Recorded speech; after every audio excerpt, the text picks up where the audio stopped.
ভেতরে আসো। দেখো এটাই ভাড়ার জন্য খালি আছে।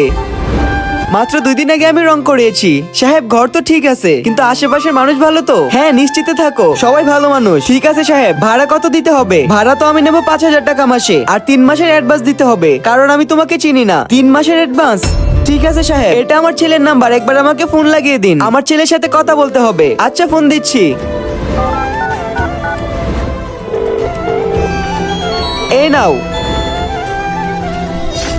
হ্যালো হ্যালো বেটা, আমি ভাড়ার জন্য ঘর পেয়ে গেছি। আচ্ছা মা, ঘর পেয়েছো? এটা তো খুব ভালো কথা, কিন্তু বেটা উনি 3 মাসের অ্যাডভান্স চাচ্ছে। কি 3 মাসের অ্যাডভান্স? আচ্ছা আমি মালিকের কাছে জিজ্ঞাসা করে জানাচ্ছি। আচ্ছা বেটা ঠিক আছে। মালিক, গ্রাম থেকে মা ফোন করেছিল, ওনার 15,000 টাকা অ্যাডভান্স লাগবে। 15,000 টাকা? আচ্ছা ঠিক আছে, কাল পর্যন্ত অপেক্ষা কর। ঠিক আছে সাহেব। হ্যালো মা, আমি কাল টাকা পাঠিয়ে দেবো। ঠিক আছে বেটা, কাল পাঠিয়ে দিস। নিন সাহেব, আমি আপনাকে কাল অ্যাডভান্স দিয়ে দেবো। ঠিক আছে, আমি কাল এসে টাকা নিয়ে যাবো।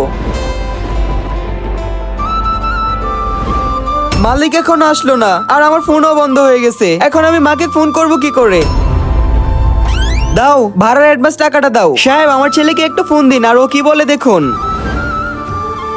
আজকে দেখবো শয়তানকে হারিয়ে কে আল্লাহকে ভালোবাসে। যারা আল্লাহকে ভালোবাসে তারা ভিডিওতে লাইক এবং চ্যানেলটি সাবস্ক্রাইব করে দাও। আর শয়তানকে ভালোবাসলে লাইক সাবস্ক্রাইব কিছু করতে হবে না, আর কমেন্টে আল্লাহু আকবার লিখে যাবে।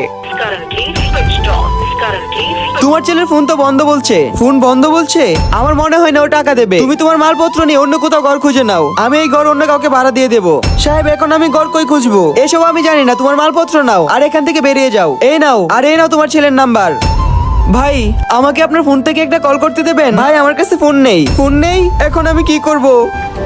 ভাই এই নাম্বারে একটা ফোন করে দিন না। ফোন করব না, আমি এভাবে কাউকে ফোন করতে দেব না। আরে ভাই সাহেব একটু ফোন করতে দিন না। আরে ফোন নেই। বন্ধুরা ভিডিওতে লাইক করে কমেন্টে বলো এই বাচ্চাটা তার মায়ের সাথে কিভাবে কথা বলবে।